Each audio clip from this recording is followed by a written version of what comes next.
Isang mapagpalang araw sa lahat. Kami nga pala ang ikalimang grupo na magtatalakay patungkol sa antas ng wika. Ano nga ba ang antas ng wika? Ang wika ay sumisimbolo ng isang tao o bansa. Sabi nga ng madalas, kung ano ang wika mo ay iyon ka.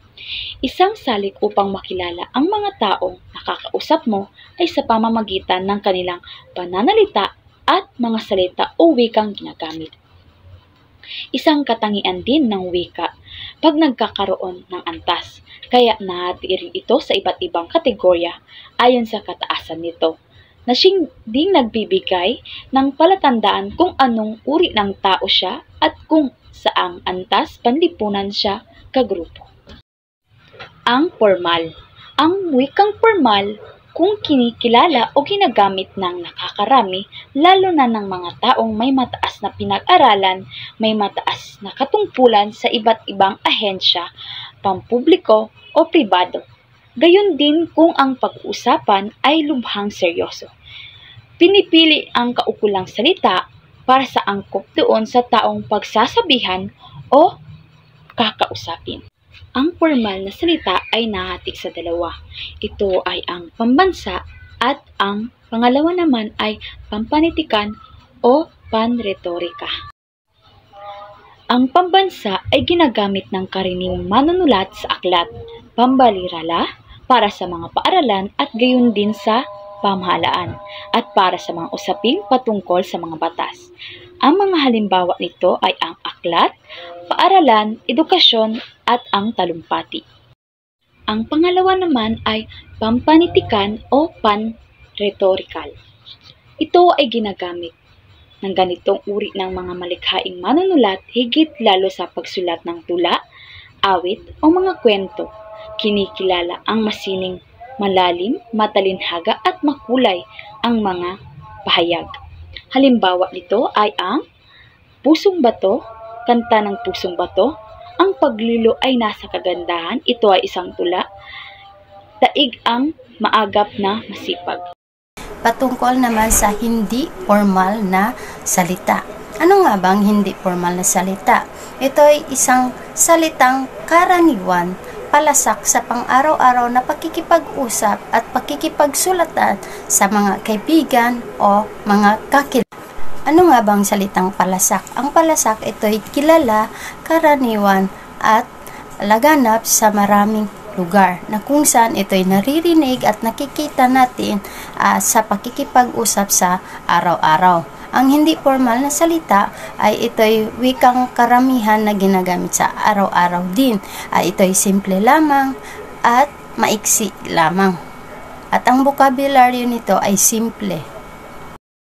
Ngayon, dadako naman tayo sa uri ng hindi formal na salita. Una na rito ang panlalawigan or lalawiganin. Ito ay wikang ginagamit ng mga tao sa puok o lalawigan, gaya ng mga Bisaya, Cebuano, Tausug, Bicolano, at marami pang iba. Ito ay rin karaniwang salita o dialekto ng mga katutubo sa lalawigan. Isang palatandaan ng lalawiganing tatak ay ang punto or accent. Ito ay isang salitang karaniwan na ginagamit sa isang particular na puok. Mga salitang ginagamit sa isang lalawigan na hindi ginagamit sa ibang lugar. Na kung saan yung isang lugar na yon sila lang ang nakakaalam or sila lang yung gumagamit. Ngayon, dadako tayo sa halimbawa ng lalawiganin. Halimbawa sa wikang Tagalog, ang aalis sa kanila. Sa Ilocano, pumanaw. Sa Cebuano naman, mulakaw. Sa Bicolano naman, mahali. Ngayon, dadako naman tayo sa ikalawang uri ng hindi formal na salita, ang kolokyal.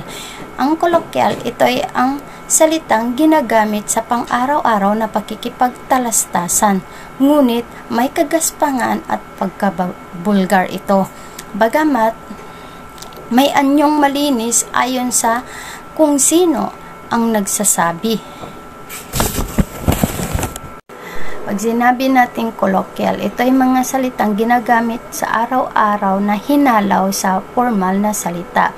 Ito rin ay ginagamit upang mas maintindihan, halimbawa sa mga okasyong hindi formal.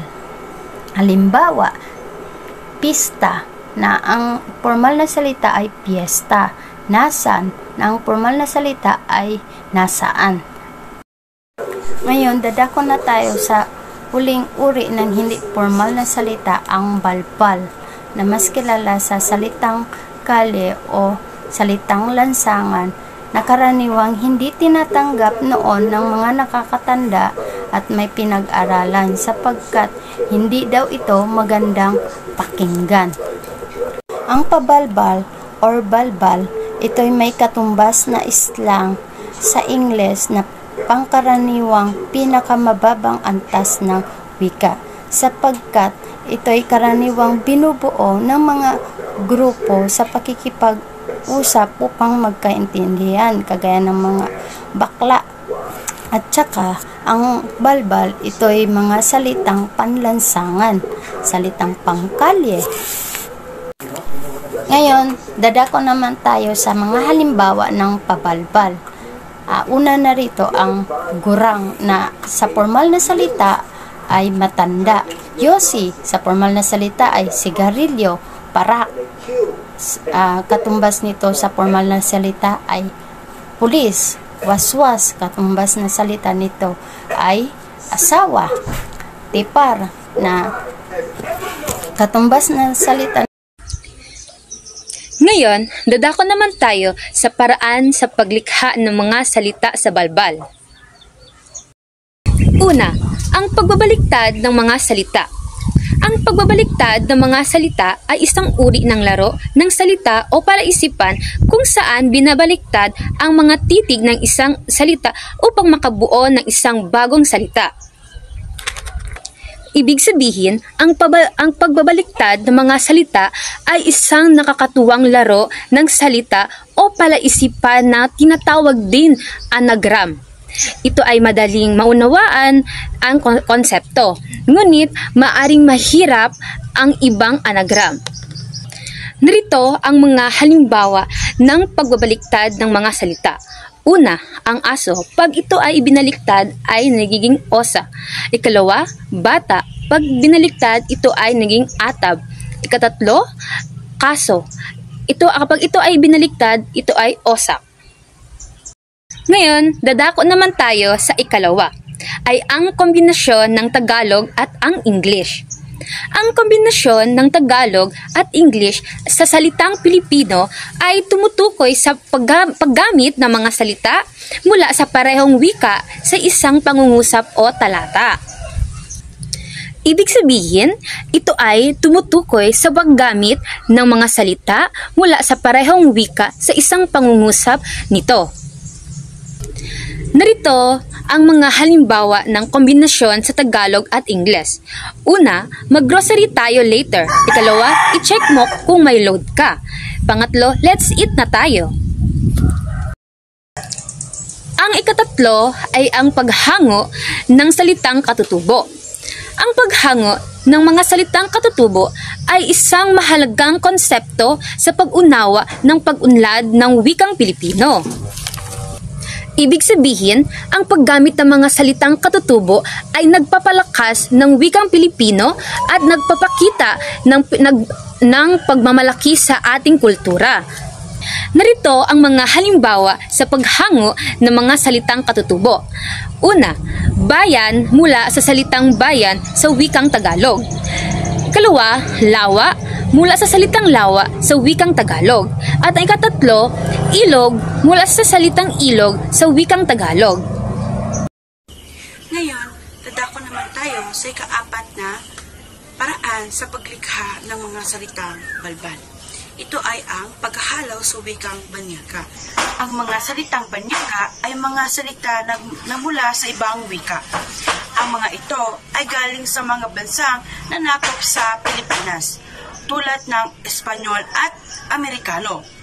Karamihan sa mga ito ay ang pangalang tiyak, teknikal pag-agham o mga salita na walang salin sa Filipino. Dahil nga walang salin sa salita ang mga ito, ang pagbaybay kung gagamitin ito ay maaaring regular o pareho lamang ng sa orihinal na salita at irregular, kung saan binabaybal ito sa Filipino. Halimbawa ng isoy, tisay, magiging istiso at mistisa. Ang timay at timoy naman ay magiging muchacha at muchacho. Dadako naman tayo sa ikalima, ang pagpapaikli ng salita. Ito yung pagpapaikli at pagpapabilis ng pagbigkas ng salita. Halimbawa lamang ng security guard ay magiging si Q, ang Amerikana ay magiging kana, ang oh my God ay magiging OMG. Yan ang mga halimbawa ng pagpapaikli ng salita. Ngayon, dadako naman tayo sa ika-6, ang paggamit ng acronym. Ang acronym ay isang uri ng pagdadaglat na binubuo ng mga unang titik ng mga salita sa isang parirala. Halimbawa, ang NASA ay isang acronym para sa National Aeronautics and Space Administration. Ang mga acronym ay kadalasang ginagamit upang paikliin ang mga pangalan ng mga organisasyon, mga programa o mga konsepto. Halimbawa ng paggamit ng acronym ay ang CYL. Ito ay See You Later. KKB, Kanya-Kanyang Bayad. PG, Patay Gutom. KSP, Kulang sa Pansin. At NVM ay Nevermind. Yan lamang ang mga halimbawa ng paggamit ng acronym. Pangpito, ang pagbibigay ng bagong kahulugan sa salitang Pilipino. Ang pagbibigay ng bagong kahulugan sa salitang Pilipino ay tumutukoy sa proseso ng semantikong pagbabago kung saan ang isang salita ay nagkakaroon ng ibang kahulugan o karagdagang kahulugan o nagbabago sa paglipas ng panahon. Halimbawa na lang dito sa pagbibigay ng bagong kahulugan sa salitang Pilipino ay ang salitang hugot. So ang salitang hugot, ang dating kahulugan nito ay ang hila o bunot. So sa kasalukuyang kahulugan nito, ang salitang hugot ay ginagamit na upang tumutukoy sa mas malalim na linya o parirala na nagpapahayag ng emosyon.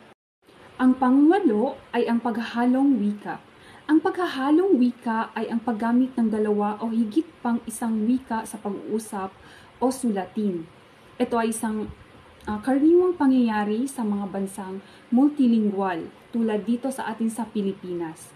So halimbawa ng ang paghahalong wika, halimbawa na lang ay Taglish, Vivlish, and code switching. So dito sa Taglish, ito yung pinaghalong English at Filipino. So halimbawa na lang, I'm going to the mall para mag-shopping. So yun ang halimbawa ng Taglish. So halimbawa naman ng Vivlish, so ang Vivlish naman, ito yung pinaghalong English pati Bisaya. So halimbawa na lang dito, I'm gawas to eat with my friends.